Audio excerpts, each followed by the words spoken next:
It was a slow Tuesday afternoon in the heart of downtown, the kind of day where the hum of clippers and soft chatter usually filled the tiny neighborhood salon. The air smelled faintly of hairspray and fresh coffee, and the sunlight streamed through the front windows, landing in golden patches across the linoleum floor. Vanessa, a soft-spoken woman in her late 30s with a warm smile and steady hands, was finishing up a trim for an elderly regular when she noticed a man lingering just outside the door. He wasn't panhandling. He wasn't even asking for anything. He just stood there, his clothes ragged, his boots worn, and his eyes tired in a way that went deeper than sleep. Something about him made her pause. He didn't look dangerous. Just tired. Maybe even defeated. His beard was thick and unkempt, and his hair had grown long and wild, falling past his ears in uneven strands. But when their eyes met through the glass, there was something else there too, something quiet and proud. Vanessa excused herself from her current client, gently touched the man's arm, and asked if he'd like to come in for a haircut. "No charge," she said, smiling like it was no big deal. "Just a trim. My treat." He hesitated. His eyes shifted toward the street, like he was ready to bolt. But then he nodded once, slowly, and followed her inside. Vanessa didn't ask questions. She didn't need to. She saw the small American flag patch still clinging to the shoulder of his faded jacket, the way he sat straight-backed even though exhaustion clung to him like a second skin. This wasn't just any man. This was someone who had once stood for something. Someone who had likely given more than he could explain in words. A veteran, clearly. And now?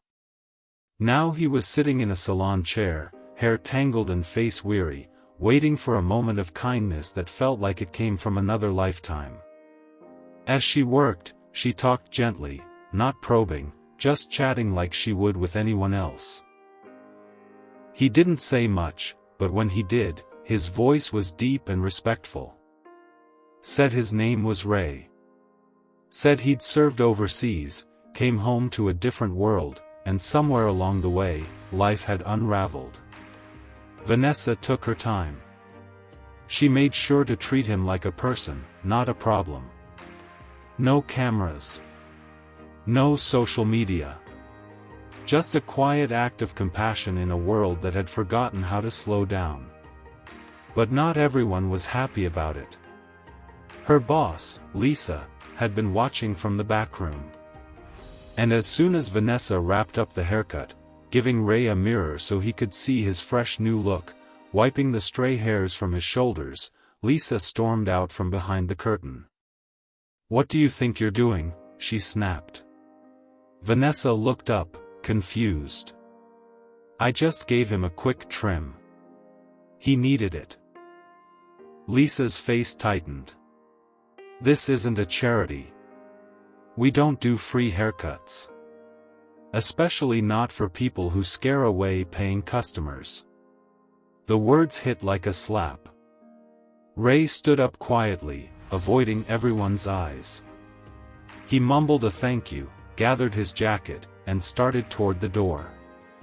But before he could leave, Vanessa stepped in front of him. "He's a veteran," she said, her voice firm but calm. "He served our country. The least we can do is show some respect." Lisa didn't blink. "Then you can show it on your own time. You're done here, Vanessa. Pack your things." The room fell silent. Even the blow dryers seemed to stop humming. Vanessa didn't cry. She didn't yell. She just stood there, stunned, as Ray slowly turned back, clearly caught in the middle of something he didn't ask for. "It's okay," he said softly, his hand briefly touching her elbow. "You don't have to do this for me." But she did. She knew it in her gut. Even if it cost her everything. Word of what happened started spreading almost immediately. A customer in the corner had overheard it all and quietly recorded the confrontation. By the time Vanessa was gathering her things, the video was already being shared across social media, gathering likes, reposts, and stunned reactions. Some praised her for her compassion. Others criticized the salon for its heartlessness. But the story didn't end there. Exactly 30 minutes later, just as Vanessa stepped out into the afternoon sun with her small box of belongings, the sound of tires crunching over the pavement echoed down the block. A black SUV pulled up in front of the salon, sleek and spotless. Then another. And another. Until 4 city vehicles were parked right outside the little salon. Doors opened. A man in a tailored suit stepped out, flanked by aides and a police officer, not in uniform, but unmistakably official. It was the mayor. The actual mayor of the city. Heads turned. Bystanders stopped in their tracks. Phones came out as whispers turned into gasps. People weren't sure what was happening, but they knew it had something to do with Vanessa. The woman who just minutes ago had lost her job for helping a homeless veteran. Vanessa froze on the sidewalk, her box of salon supplies still clutched to her chest. Ray, who had stayed nearby, looked just as shocked. The mayor didn't go inside the salon. He didn't shake hands or flash a rehearsed smile for the cameras. He walked straight toward Vanessa, like he knew exactly who she was. No one could have guessed what he was about to say. And in that moment, the whole street went still. Because what began as a quiet act of kindness was about to set off a chain of events that would shake the entire city. And for Vanessa, this was only the beginning. The mayor's shoes tapped softly against the sidewalk as he approached Vanessa, every step sending waves of murmurs through the growing crowd. His expression was serious but not cold. Calm, even. Like he was there with purpose. Vanessa stood frozen, not out of fear, but confusion. She had no idea why the mayor of a city would care about a simple haircut. A small act of kindness. Something that, to her, felt like the most normal thing in the world. He stopped just a few feet away, his eyes locking with hers. For a second, the noise of the street seemed to fade. Just 2 people, standing in the middle of a very unexpected moment. "You must be Vanessa Monroe," he said, voice even and clear. She blinked. "Yes. I am." He nodded. "I've been trying to meet someone like you for a long time." Before she could even respond, his aide stepped forward and handed him a tablet. The mayor held it out to her, and there it was, her face on a paused video. The now viral footage from inside the salon, showing the moment she offered a free haircut, then stood up to her boss. The moment she was fired. Vanessa looked away, uneasy. "I didn't know someone was recording." "You weren't doing it for attention," he said quietly. "That's why it matters." Ray stood nearby, leaning slightly against a lamppost, watching with a face that gave away little. But his eyes showed something new. Not fear, not shame. Something closer to hope. The mayor turned to him. "You're the veteran she helped?" Ray gave a small nod. "Didn't ask her to. She just did." The mayor studied him, his face unreadable. "And that's exactly why this matters." But before anyone could ask what he meant, a camera crew rounded the corner. Word had spread fast. Too fast. News vans were now double-parked across the street. Microphones, flashbulbs, questions, all of it aimed at Vanessa, who still had no clue how a single haircut had turned into something this big. But not everyone was cheering her on. Inside the salon, Lisa stood by the window, arms crossed, jaw tight. She had seen the SUVs, heard the mayor's voice. Now her name was being dragged online. The business review page swarmed with angry comments and one-star ratings. Customers were canceling. Reporters were calling. What had started as a simple decision to fire a stylist now felt like a storm barreling toward her front door. But Lisa wasn't about to back down. Not without a fight. She stormed outside, her heels loud and sharp on the pavement. "Mr. Mayor," she called, loud enough to cut through the buzz of reporters, "I hope you're not here to shame a small business owner for enforcing basic policies." The mayor turned slowly, still calm. "I'm here to recognize the kind of courage this city needs more of." Lisa scoffed. "So now giving away free services is considered heroic?" Vanessa stepped forward, her voice quiet but steady. It wasn't about money. He needed help. Lisa didn't look at her. "And I needed an employee who respects the rules." But the mayor raised his hand slightly, silencing the back and forth. "We've all seen the footage. We saw what happened. But this story isn't just about policies or rules. It's about how we treat people when no one's watching." The weight of those words hung in the air. The reporters scribbled furiously. Cameras flashed. But Vanessa just felt her heart racing. Not from fear, but from the feeling that something much bigger was happening, and she had no control over it. As if on cue, her phone buzzed. Then again. Then again. Messages flooded in.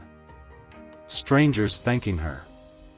Local businesses offering job interviews. An email from a national news outlet requesting an interview.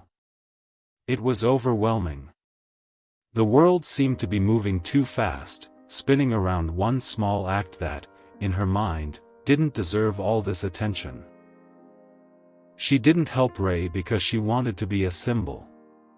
She helped him because it was the right thing to do. But she couldn't ignore what was happening now. And something about the mayor's tone, his calm urgency, suggested he knew more than he was letting on. "Why are you really here?" she finally asked, eyes steady on him.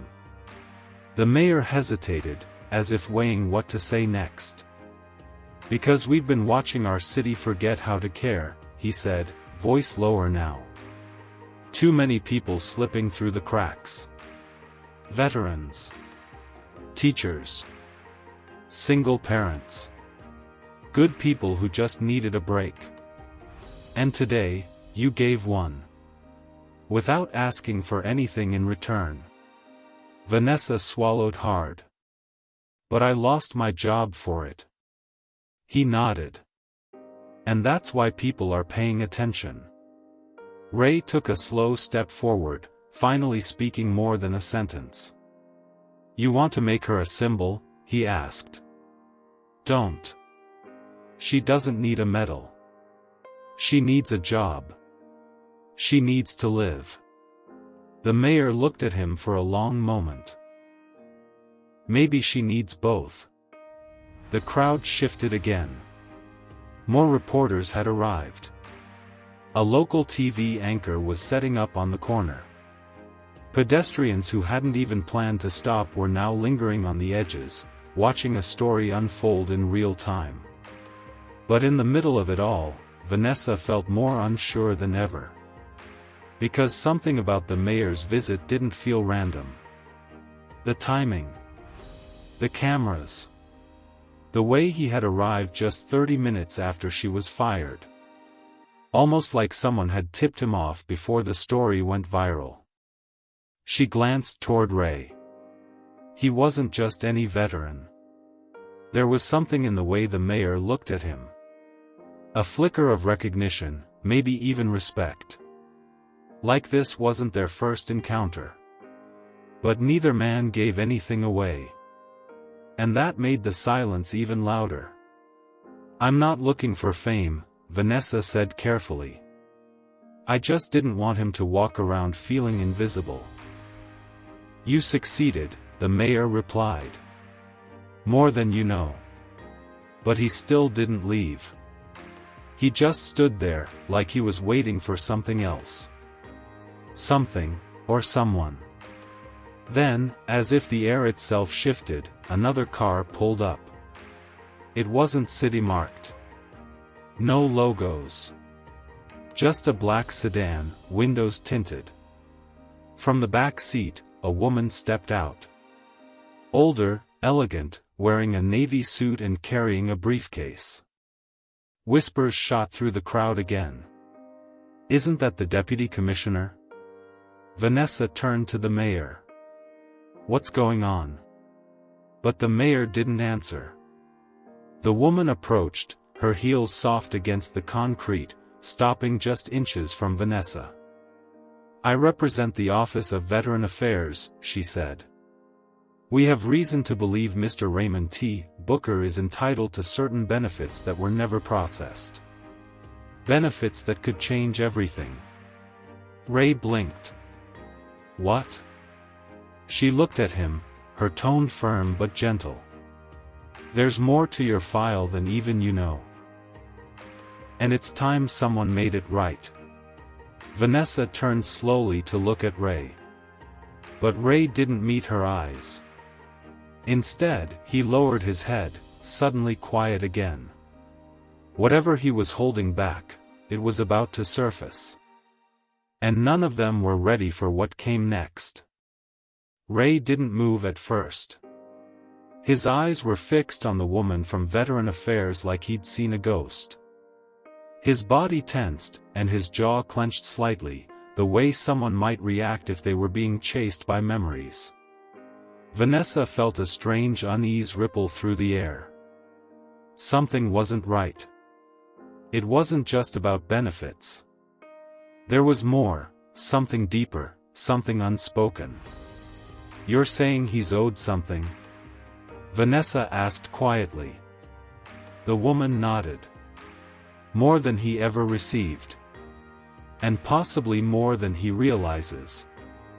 Ray took a small step back. "I've been through all the systems. Waited in lines. Filled out forms. Got told I was missing paperwork or too late. I don't want any more promises." "This isn't a promise," she replied gently. "It's an audit. One triggered by a flag on your military records last month. A flag attached to a name we've been searching for." She paused, then looked right at him. "Raymond Thomas Booker. Bronze Star recipient. MIA for 6 months in Kandahar province. Declared presumed dead, until you turned up on a housing list under an alias." Vanessa's breath caught. Ray wasn't just a veteran. He was that kind of veteran. Decorated. Misplaced. Forgotten. He looked away, his voice lower now. "I didn't want to be found." The crowd around them was silent. Even the reporters seemed to sense the shift. This was no longer just about a haircut or a viral video. This was a man carrying something much heavier than anyone had realized. The mayor's aide leaned in and whispered something. The mayor nodded slightly, eyes fixed on Ray. Vanessa gently stepped closer. "You don't have to do this alone," she said. "You helped people once. Let someone help you." But Ray didn't answer.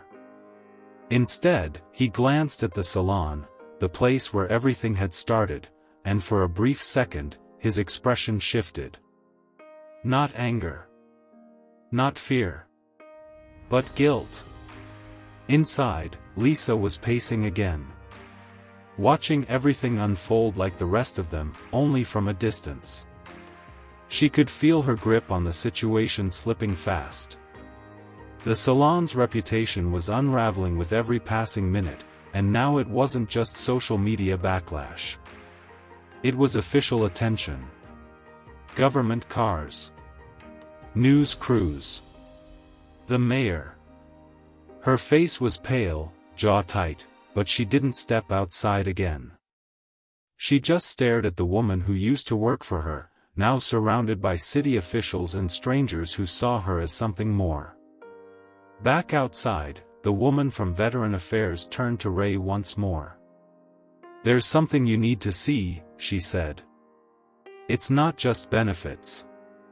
There's a file. One that was sealed. We're opening it now, but we need your consent." Ray let out a slow breath. "If I say no? Then it stays closed. But you might never know the full story of what happened to your unit. Or why your name disappeared off every registry for 3 years." A beat passed.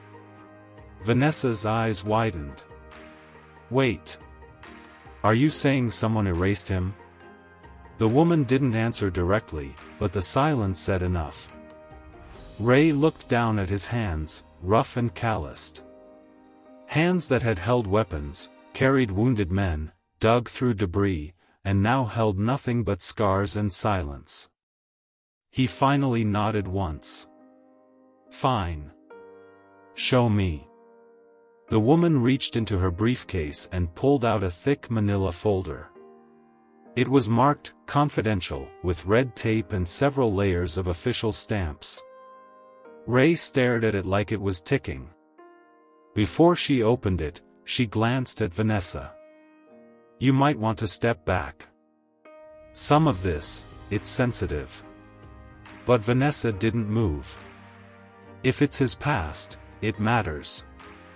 And he shouldn't face it alone.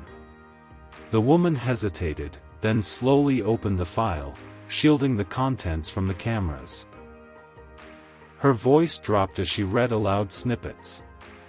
There were names. Locations. A mention of a classified mission, one that had ended badly. An ambush. A betrayal. And something worse. A name, Operation Raven Shield. Vanessa had never heard of it. But Ray's face drained of color the moment it was mentioned. He turned away sharply. "That's enough. We're trying to clear your name," the woman said. "There's a reason your benefits stopped. You were marked as compromised. Someone tried to bury you. But your survival, and this video, brought your name back." Vanessa stepped closer. Why would someone do that to him? The woman's answer was quiet. Because he saw something. Or maybe someone. And whoever it was didn't want him talking. The tension in the air thickened. The mayor finally spoke again. "We've opened an internal review. Not just for Ray, but for others like him. And your act, Vanessa, it brought this story to light. More than you realize." But Vanessa didn't feel heroic. She felt overwhelmed. This had started with scissors and a good heart. Now it was spiraling into military secrets, government files, and a man who clearly had been running from something much darker than homelessness. The mayor turned to Ray. "We'll protect you, if you let us. But we need your help." Ray didn't respond. He stared across the street, eyes distant. Somewhere deep in his memory, something was replaying. Something terrible. The kind of memory you can't shake, no matter how long you've been gone. Vanessa gently touched his arm. "Are you okay?"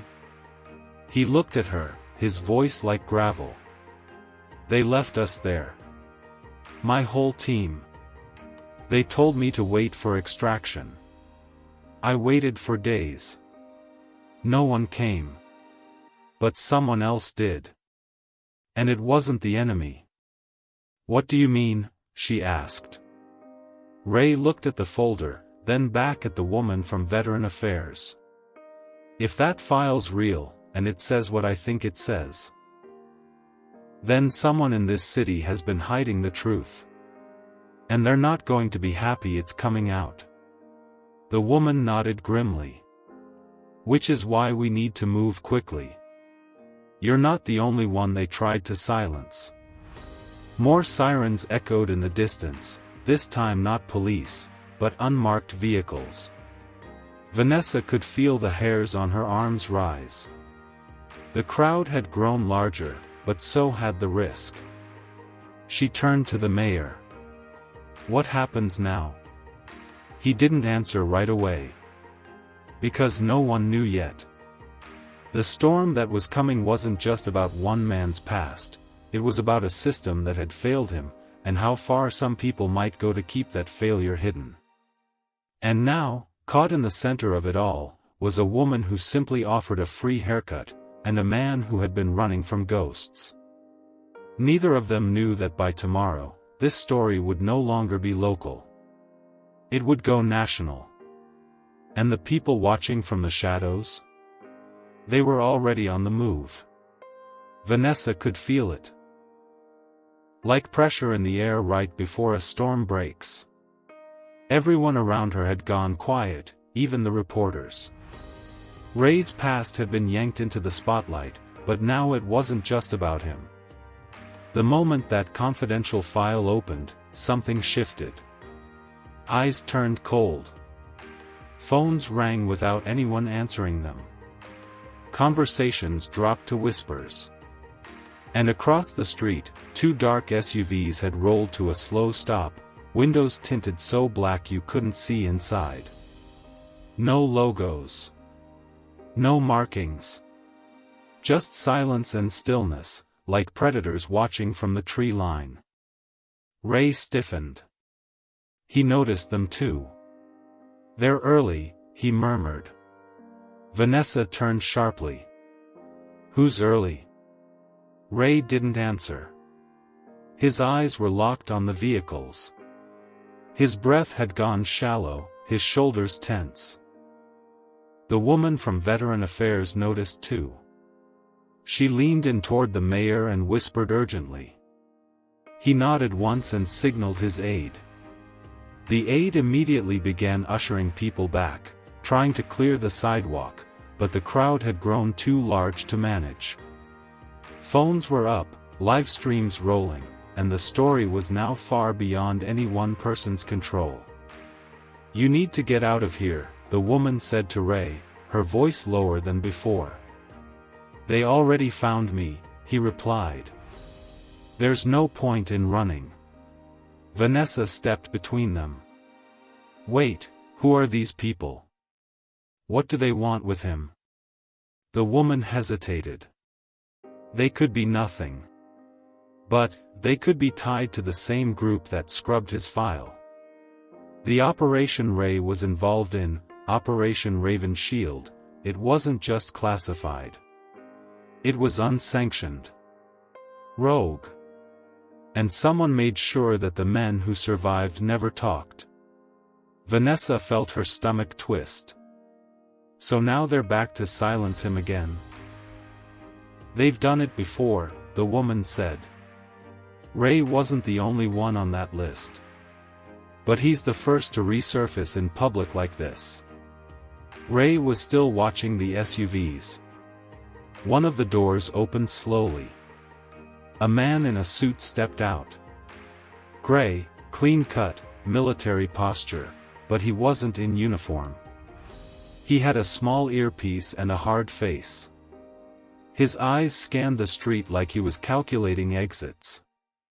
Then another stepped out behind him, and another. They weren't law enforcement. They weren't here for interviews. Vanessa, Ray said under his breath. Stay close to me. Why? What are they going to do? I don't know yet, he said, but this isn't a friendly visit. The mayor's security detail finally moved, stepping between the group and the approaching men. One of them held up a badge, something federal-looking, but no one could read it clearly. The agents didn't try to force anything. They just stood, watching, as if waiting for a signal. The mayor stepped forward. "This is a peaceful gathering. If you have business, speak it." One of the suited men replied calmly. "We're here on federal authority to retrieve a document that was leaked without clearance." The woman from Veteran Affairs raised her voice. "This file is now part of an official audit. You have no jurisdiction here without a signed order." "We have authorization," the man said, slowly pulling a folded paper from his coat. But the woman didn't flinch. "You have a paper. Not the authorization." Ray turned to Vanessa. "They're stalling." "For what?" she asked. "Positioning. They're trying to separate us. It's an intimidation move. It's what they do before a snatch or a leak cover-up." Vanessa's heart pounded in her chest. She wasn't a soldier. She wasn't a spy. She was just a hairstylist who had given a man a little kindness. And now she was standing in the middle of something far too dangerous. But leaving Ray wasn't an option. Not now. One of the agents took a step closer. Ray immediately blocked Vanessa with his arm. That was when a siren howled, not from a police cruiser, but an emergency broadcast from someone's phone. A public safety alert. Phones across the crowd buzzed in unison. Unauthorized federal activity reported in downtown precinct. Local law enforcement advised to approach with caution. It wasn't a normal alert. Someone had triggered a failsafe. The agents paused. Now the balance shifted again. More cameras turned. People gasped. This wasn't just a story anymore. It was a live broadcast of a cover-up being exposed in real time. The mayor took the opportunity. "I suggest you leave before this escalates." But one agent didn't move. Instead, he looked at Ray. "You still have time to walk away from this, soldier." Ray didn't blink. "I walked away once. It cost me everything. I'm not walking again." Vanessa saw the man's expression shift. He wasn't used to being told no. That's when something unexpected happened. From the back of the second SUV, another man stepped out. Older, hunched slightly, but unmistakably military. His coat was pinned with medals Ray would recognize anywhere. His eyes locked on Ray. And Ray stepped back like he'd seen a ghost. "Colonel James?"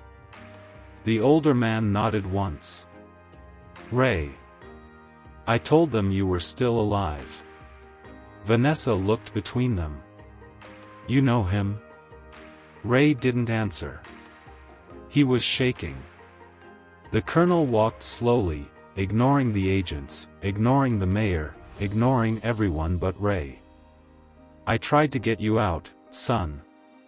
I never got the orders."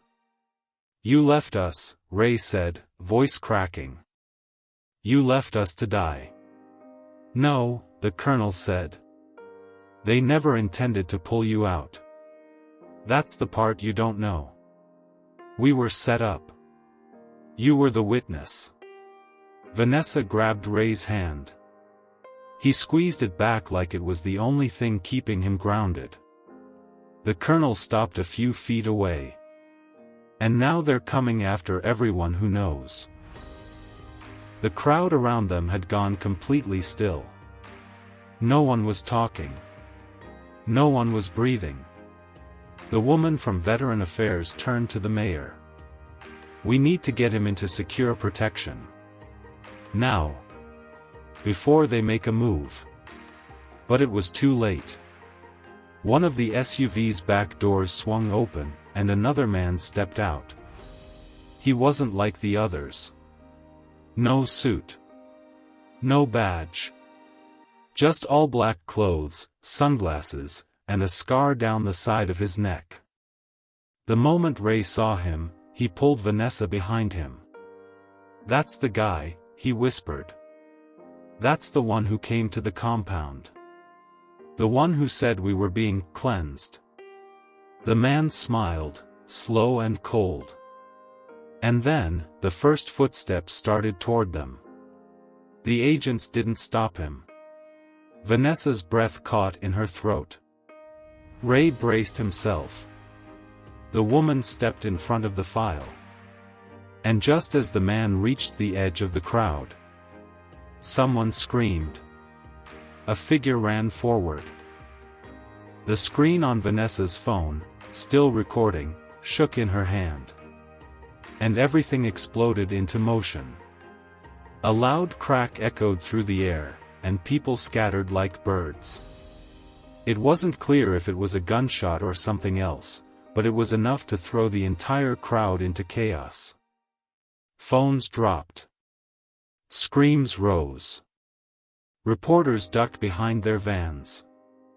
The agents moved, fast and sharp, drawing weapons, but not aiming at the threat. They were forming a circle around the man in black. Ray didn't run. He stood completely still, eyes locked on the man with the scar, like every second he didn't blink was a challenge. Vanessa stayed right behind him, her breath ragged, her fingers trembling around her phone. Then, out of nowhere, someone tackled the man in black from behind, another figure, this one wearing a worn-out hoodie and boots caked in dirt. No one recognized him at first. He didn't look like a cop or an agent. But Ray's eyes widened. Deeks? The man on the ground, now pinning the one with the scar, shouted, "He's not alone, Ray. I tracked two more circling the block. They're pulling containment." Ray rushed forward and pulled the stranger up. "I thought you were gone." "I was," Deeks said, breathing heavily. "Until I saw your face on the news.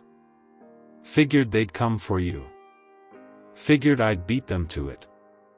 Vanessa looked between them, completely lost. "Who is he?" "Deeks," Ray said. "He was on my team. Last I saw him, he was bleeding out behind a wrecked Humvee." Deeks grinned despite the panic. "Turns out I'm harder to kill than they expected." The man with the scar struggled to his feet, but now several uniformed officers were closing in. It seemed the emergency alert had worked. Reinforcements had finally arrived. But the air was still tight with danger, like nothing had truly been neutralized yet. The colonel stepped toward the man with the scar, looked him over like he was inspecting a weapon. "You weren't supposed to surface. They promised me this unit was shut down." The man spat on the ground. "Promises mean nothing to the ones who built us." Everyone froze at that. "Built us?" Ray's face turned pale. "They didn't just leave us out there, did they?" Deeks' expression darkened. "No. They tested us." Vanessa's chest tightened. "What does that even mean?" The woman from Veteran Affairs turned slowly toward her. The mission wasn't just surveillance. Operation Raven Shield was a behavioral prototype. A psychological endurance test disguised as recon. They wanted to see how long soldiers could survive mentally isolated under extreme stress. The ones who didn't crack were marked as assets. Ray's voice cracked. "Assets? Like we were property?" The woman didn't look away. "Worse. Like you were tools." Survivors of trauma so deep, the military didn't want to reintegrate you. They wanted to redirect you. Vanessa's stomach dropped. So this is all because he lived? The man with the scar looked up, blood at the corner of his mouth. He lived, and he remembered. That was the problem. Now, everything made a sick kind of sense. The scrubbed records. The erased benefits. The silence. Ray hadn't just been forgotten, he had been buried on purpose. The mayor's voice rang out, firm and angry now. You're telling me this city has been harboring men marked as national liabilities without even knowing it? The woman shook her head. Not liabilities. Experiments. Ghosts they never expected to return. Ray backed away slightly, looking around at the crowd, the cameras, the frightened eyes. This was never supposed to be about me. I just wanted a quiet life. I just wanted to disappear. Vanessa stepped in front of him, her voice stronger than she expected. But you didn't. You stayed alive. You helped people. And you reminded everyone what real honor looks like. Deeks leaned close. They're not done yet, Ray. This is just their first cleanup crew. If they think you're going public, if they think the files are getting out, they'll push harder. Ray nodded slowly. Then we push back. The woman pulled out a phone and typed something fast. I have a contact in DC.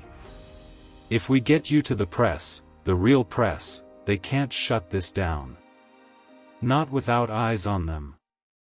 But just as she said that, another SUV turned the corner, this one different. Government plates, but no lights. No movement inside. Just idling. Vanessa felt it in her bones. Something was coming. The mayor's aide grabbed the mayor's arm. Sir, we need to get you inside. Now. The colonel turned to Ray, his tone grim. You have maybe 5 minutes before the next wave arrives. If they're sending that vehicle, they're not here to talk. Ray turned to Vanessa, his eyes searching hers. You don't have to come with me. She stared at him like he'd just asked something ridiculous. I gave you a haircut, Ray. Not because you were famous or a story. Because you looked like someone who hadn't been seen in a long time. I see you. And I'm not walking away now. He looked like he wanted to say something more, but the SUV door creaked open, and whatever moment they had was gone. Out stepped a woman in full tactical gear, not local law enforcement. Her uniform bore a strange insignia, one that neither Vanessa nor the mayor recognized. But Ray and Deeks did. They both stepped in front of Vanessa instinctively. Deeks muttered, "That's Black Division. They're not supposed to exist." The woman looked around slowly, scanning faces. Then her eyes landed on Ray. "You've made quite a mess," she said, calm and unbothered. "A viral video, a mayor, even a rogue soldier. Cute." The mayor stepped forward. "This is still my city, and I demand you." "Sir," she interrupted, "you have about 30 seconds to evacuate before this is reclassified as a federal emergency site." "No jurisdiction grants you that power," the mayor snapped. The woman smirked. "You really don't know who signs your budget, do you?" Ray clenched his fists. "What do you want?" She tilted her head. "To collect what belongs to us. You. The file. The witnesses. And any other lingering problems." Vanessa stepped forward, chest pounding. "You're not taking him." The woman's eyes narrowed. You're brave. Vanessa didn't blink. No. I'm just done watching good people disappear. A low rumble began, more vehicles approaching from the other end of the street. The colonel cursed under his breath. We're out of time. The woman from Veteran Affairs handed Vanessa a flash drive. Get this to the station. Top floor. WLN News. If we can air it, they can't suppress it.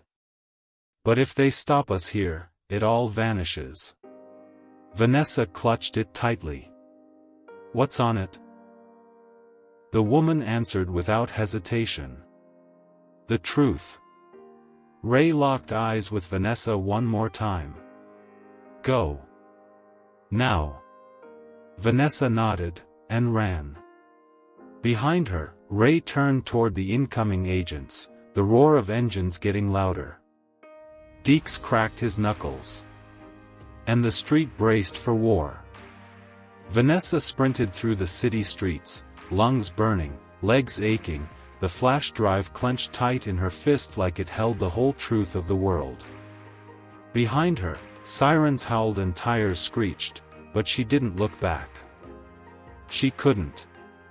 Every second mattered. Every step forward was a race against forces she couldn't even fully understand. The building with the WLN logo came into view, tall and silver, like it had been waiting for this exact moment. She didn't even stop to catch her breath. She barged through the front doors, startling the security guard. I need the newsroom, she shouted. Top floor, urgent. The guard hesitated for only a split second before he pointed to the elevators. That way, go. Inside the lift, Vanessa hit the button with trembling fingers. As the doors shut, she leaned against the wall, sweat dripping down her temple. The silence inside the elevator made everything louder, her heartbeat, the buzzing of the lights, the weight of what she carried. Back outside, the air cracked again, but this time, not from fear. Ray and Deeks had moved. Fast, focused. The first wave of agents tried to surround them, but Ray knew the terrain, even if it was just a city block. He led them through narrow alleys, ducked through a parking garage, used every inch of shadow to his advantage. The colonel coordinated with local police, trying to hold back what he called an unauthorized military operation.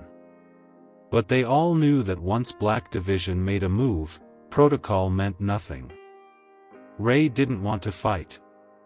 He just wanted to stall, long enough for Vanessa to get to that newsroom. But Deeks?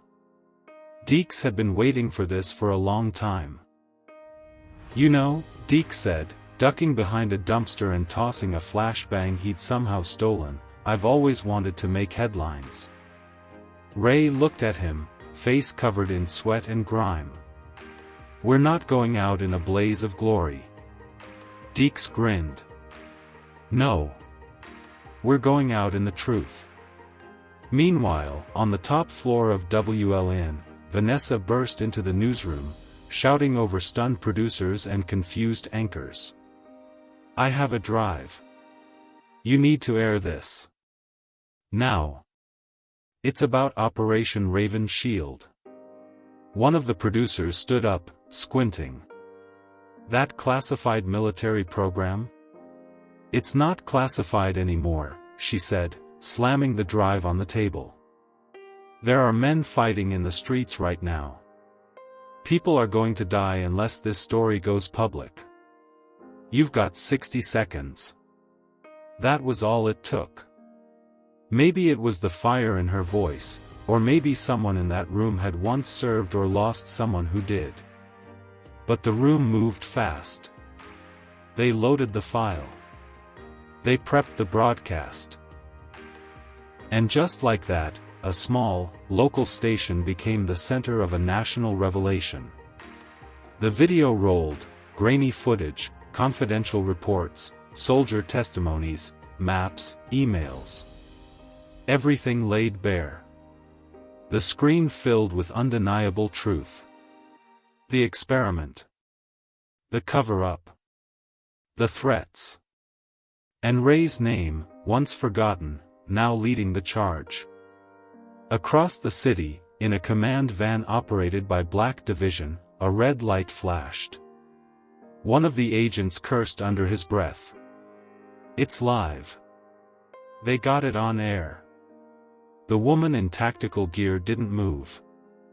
Her jaw tightened, but she said nothing for a full 5 seconds. Then she grabbed her earpiece. "Abort mission. Clean exit. We're done here." "But ma'am." They lit the fire. "We can't touch him now. He's a symbol." Out on the street, Ray and Deeks waited for the next wave to hit, backs against a wall, bruised and breathless. But it didn't come. Instead, the roar of SUVs faded. Sirens stopped chasing. And slowly, one by one, the agents backed off. Not because they couldn't win, but because they already lost something bigger. Ray stared, confused. "What's happening?"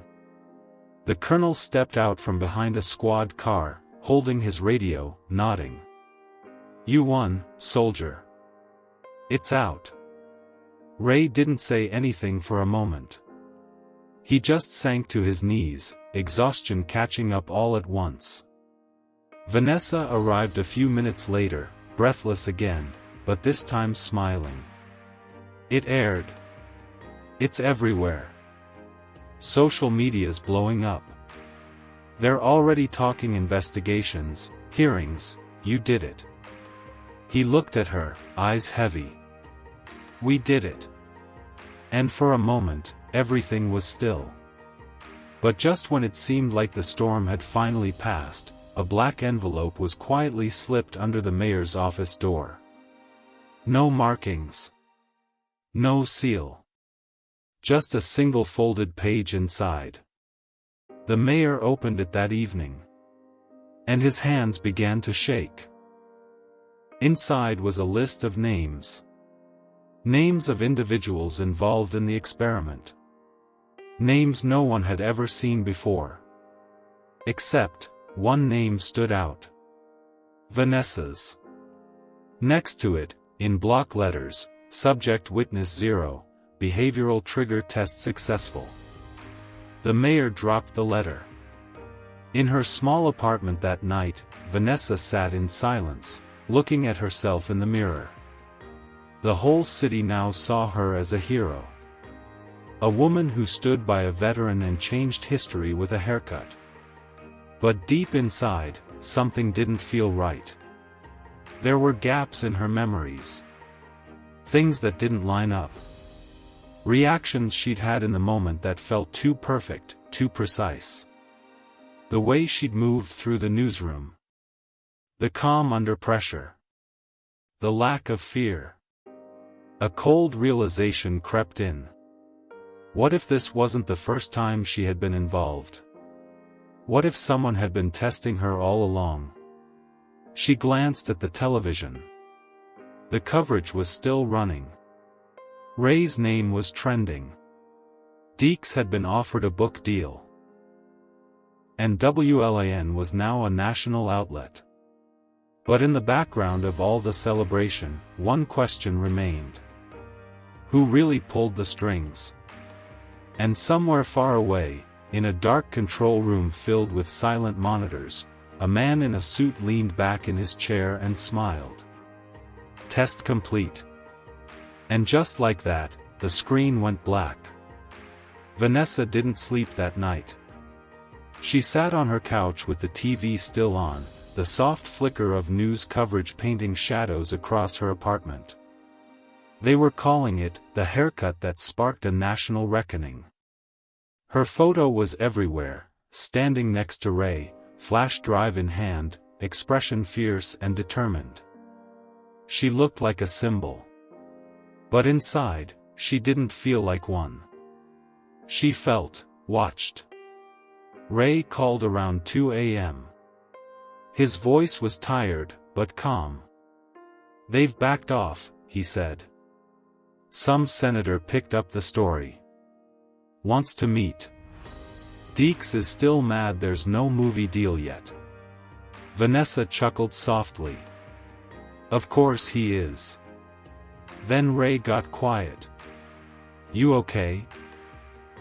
She paused. "I don't know. I keep thinking about that list. My name. Why would they include me?" Ray hesitated, then said, "Maybe it's not about what you did, but what you chose to do.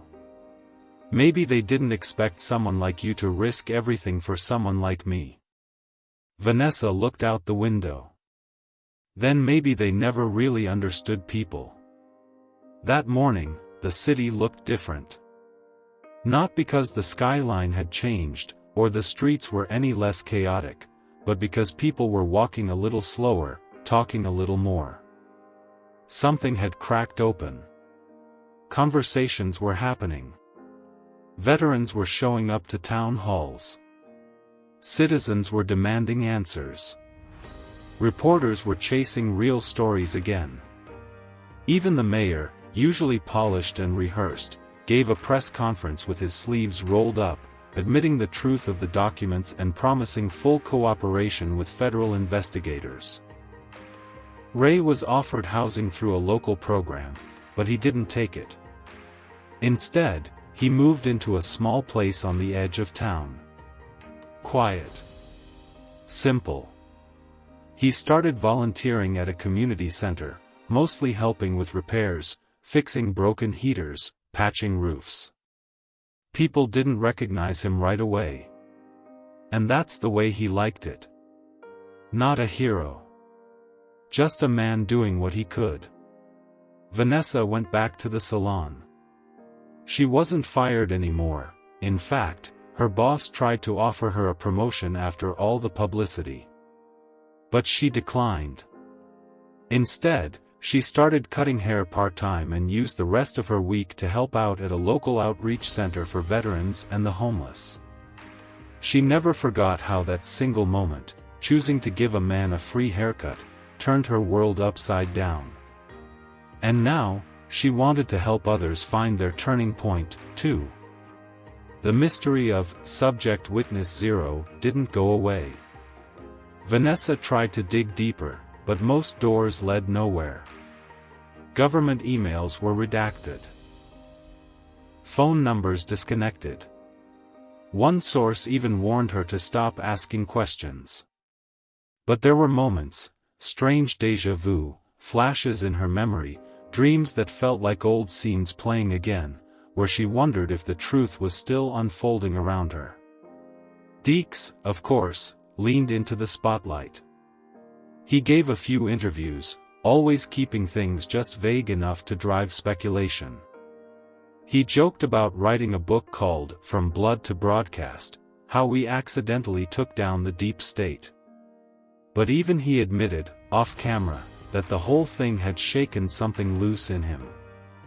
"I didn't even know I wanted justice," he told Vanessa once. "Until I saw how it felt to finally speak the truth." The woman from Veteran Affairs disappeared shortly after the broadcast. No one could reach her. No press statements. No interviews. Some said she was relocated under protection. Others believed she had been silenced. But a few weeks later, a package arrived at the salon. No return address. Inside, a folder labeled Eyes Only. Vanessa opened it carefully, expecting more redacted files. Instead, she found letters. Handwritten ones. From other soldiers like Ray. Stories. Confessions. Pleas for someone to finally listen. That's when Vanessa knew what she had to do. She worked with WLAN to create a podcast series, one that let these forgotten voices finally speak. Each episode shared a new story from a soldier, a nurse, a tech analyst, even a janitor who once worked in the base where Raven's shield was born. It wasn't flashy, but it was real. And people listened. Slowly, the fear faded. Vanessa began to feel more like herself again, not the version on TV, but the one who believed a simple act of kindness could matter. Because in the end, that's what started it all. One quiet afternoon, Ray visited the salon. He sat in her chair again, just like before. "Trim?" she asked, smiling. He nodded. "Please. And maybe, less of a headline this time." They both laughed. As she worked, they talked about nothing and everything. The past. The future. Ray mentioned he'd started writing letters to his old squad, trying to find the ones who were still alive. Vanessa told him about a young girl who came in asking to volunteer at the shelter after hearing their story. "That's the thing," Ray said softly. "When you shine light on the truth, it reaches places you never expected." She met his eyes in the mirror. "Yeah. And it makes it harder for the shadows to hide." That night, as the city slept, another envelope appeared. No threat. No seal. Just a single sheet of paper. Typed in the center were the words, "The program is over.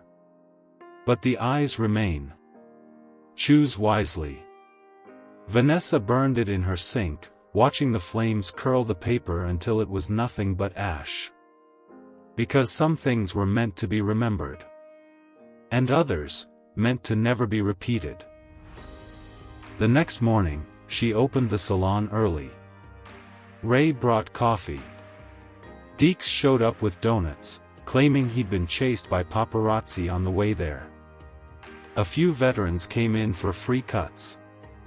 A mother brought her son, who'd seen Vanessa on TV and wanted to thank her for being brave. Outside, the city kept moving, honking cars, busy sidewalks, the usual buzz. But inside that small salon, something was different. Something had healed.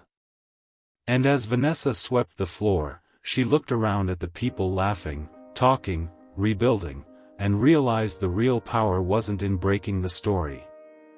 It was in deciding what came next. In choosing to show up for people. Every day. Because sometimes the most powerful thing in the world is a pair of scissors. And someone who cares. And that's how one free haircut changed everything.